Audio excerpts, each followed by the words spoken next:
안녕하세요. 김용진 목사입니다. 이 영상은 성경 통독하시는데 도움을 드리기 위해 마련한 영상입니다. 통독을 하면서 익숙하지 않은 배경과 내용들로 인해 어려움을 겪는 성도분들이 조금이나마 도움이 될까 싶어 마련한 것인데요. 조금만 관심을 기울이시면 읽으시는데 유익이 있을 겁니다. 그럼 오늘 읽을 부분에 대한 안내를 해드리겠습니다.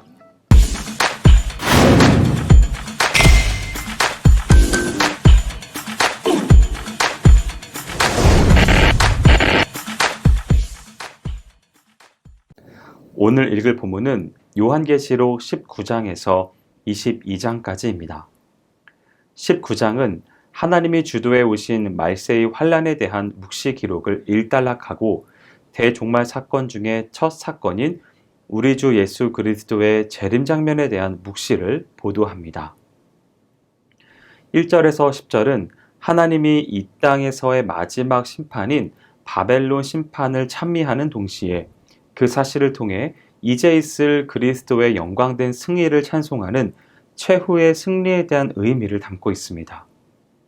이를 자세히 살피면 먼저 7번째 삽경에서 언급된 바벨론의 멸망에 대한 것을 받아 음녀 바벨론을 심판하신 하나님은 의로우심으로 모든 성도들은 그 하나님을 경배하라고 말하고 있고, 두 번째 내용은 하나님께서 심판을 성취하시고 만국을 통치하시는 때가 왔으므로 성도들은 기뻐하고 즐거워하는 가운데 어린 양의 혼인잔치를 준비하고 그러한 기쁨과 영광을 주신 하나님을 경배하라고 말합니다. 11절에서 16절은 최후의 승리를 실제로 획득하기 위해 다시 오시는 그리스도의 모습을 묘사합니다. 본문에 나타나는 여러 모습을 통해 볼 때 다시 오시는 주님은 악의 세력을 완전히 박멸하시기 위해 권능과 군대와 명분을 가지고 오셔서 철저하게 악인을 심판하시는 심판주시라는 것을 보게 됩니다.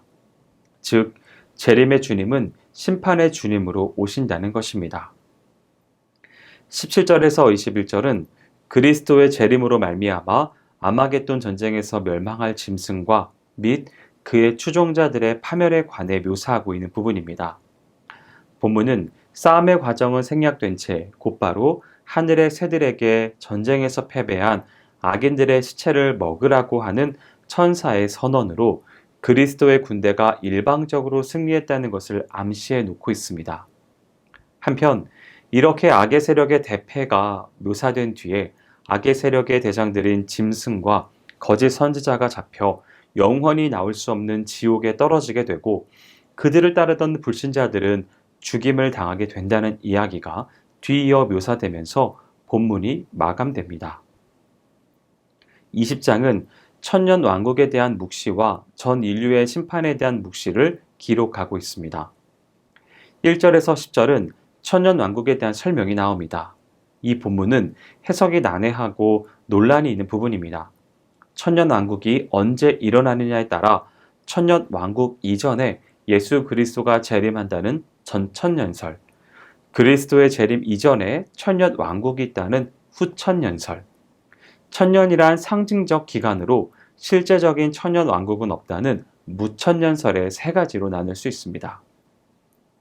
관련하여 본문의 내용을 살펴보면 하나님께 대적하다가 하늘에서 쫓겨난 사단이 사로잡혀 천년 동안 무적행에 갇히게 된 사실과 사단이 무적행에 갇혀있는 천년 동안 성도들이 그리스도와 더불어 이 땅에서 왕노릇하리라는 사실 및 천년 이후에 사단이 잠시 놓여 곡과 마곡을 일으키지만 그리스도의 군대에 패하여 영원한 지옥 형벌을 받게 되리라는 사실 등을 언급하고 있습니다.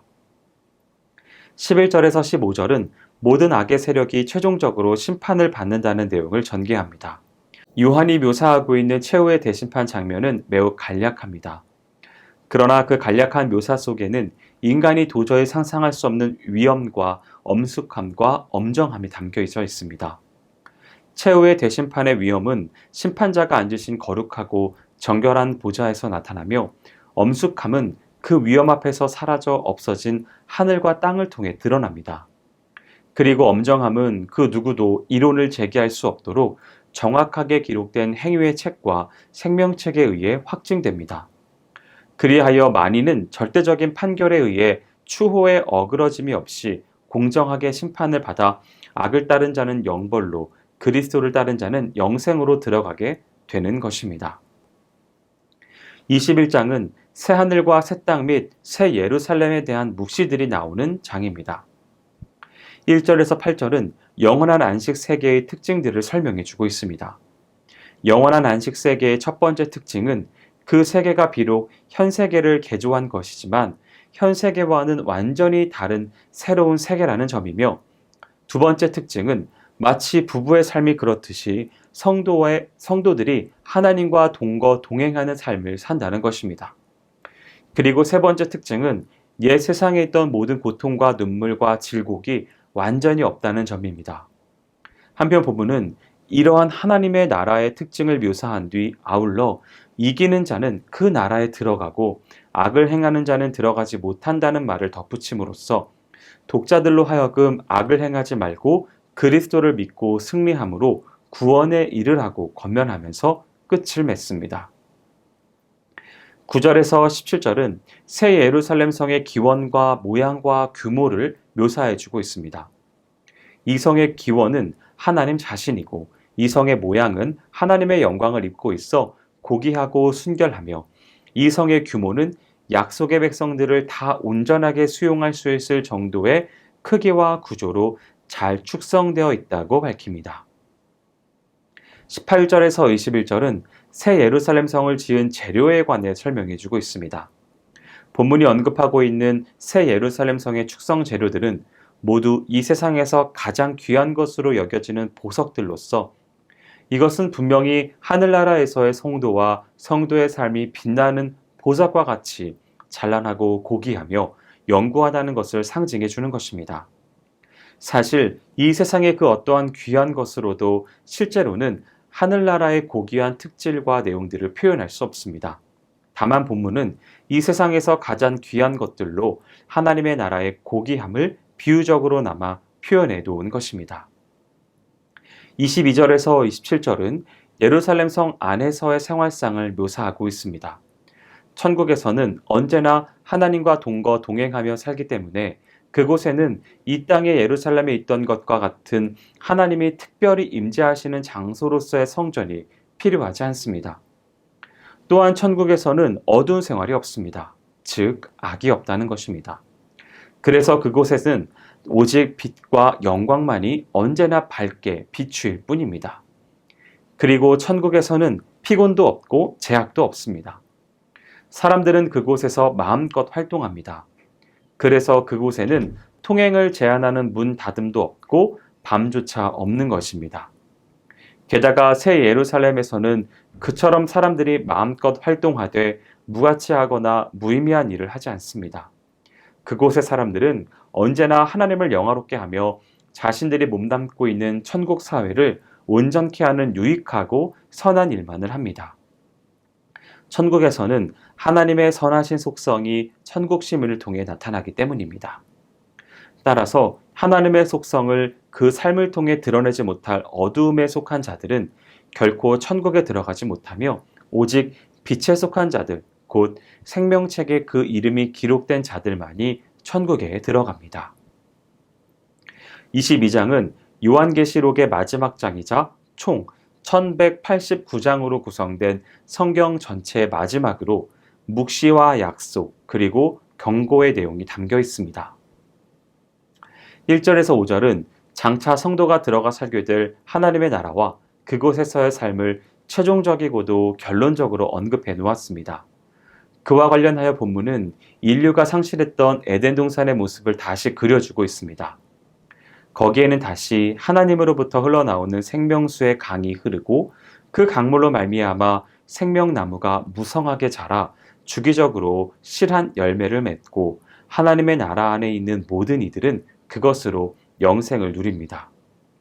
그런가 하면 천국에서는 또다시 천국의 모든 것을 다스리는 권한이 천국 백성들에게 돌려집니다. 한마디로 에덴 동산에서 잃었던 모든 것이 회복되는 것입니다. 또한 천국은 다시는 저주도, 죄악도, 어두움도 없이 하나님의 영광 가운데 모든 피조물이 말로 이루 형언할 수 없는 복된 삶을 누리게 됩니다. 6절에서 21절은 성도들에게 이 땅에서 받는 잠시의 고난을 감내하면서 속히 오실 주님을 맞을 준비를 하라고 최종적으로 권면하는 내용을 담고 있습니다. 그리고 이러한 내용을 통해 저자는 또한 본서뿐만 아니라 성경 전체도 절대 무호한 하나님의 말씀이라는 사실을 암시하여 그 모든 말씀들을 진리로 받아들여 믿고 행함으로써 의인의 반열에 들어가도록 최종적으로 권면해주고 있습니다. 여기까지 요한계시록 19장에서 22장까지 성경 통독하실 때 도움이 될 만한 내용을 전해드렸습니다. 혹시 이외에 질문 있으시거나 나누고 싶은 이야기가 있으시면 밴드나 댓글로 달아주시면 필요한 도움을 드리겠습니다. 오늘로써 연대기적 성경 통독이 마쳐지게 되었습니다. 그동안 함께 해주신 모든 분들께 진심으로 감사드립니다. 다음에 더 좋은 내용으로 다시 한번 만나 뵙기를 소망합니다. 이제 일독을 하셨으니 다시 처음부터 말씀을 읽어보시는 건 어떨까요? 그럴 때 새롭게 느껴지는 은혜가 있으실 겁니다. 그럼 말씀으로 새로워지시는 여러분의 삶을 응원하며 다시 한번 화이팅 하세요!